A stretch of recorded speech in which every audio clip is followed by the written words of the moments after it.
একটা দাঁতকে পরিষ্কার করতে আপনার ম্যাক্সিমাম 2 মিনিট টাইম লাগে, 2 মিনিট থেকে বেশি ওর উপরে প্রেশার দেওয়া দরকার নেই। দুবেলা, সকালে ওঠার পরে, রাত্রিবেলা বেডের যাওয়ার আগে 2 টাইম ব্রাশ করলেই হয়ে যাবে।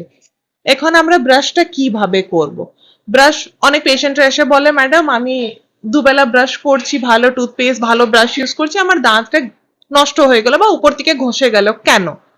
ওর কারণটা হচ্ছে পেশেন্টরা যখন ব্রাশ করে আইদার হরিজন্টালি বা ভার্টিক্যালি খুব জোরে ওইটাকে রগড়ে দিলে জিনিসটা উপরে যে এনামেল লেয়ারটা ওইটা ঘষে যায়। একটা অবভিয়াসলি আমরা দাঁতটা ঘষছি, উপরে একটা কাইন্ড অফ ফ্রিকশন ক্রিয়েট হচ্ছে, উপরে লেয়ারটা নষ্ট হয়ে যেতে পারে।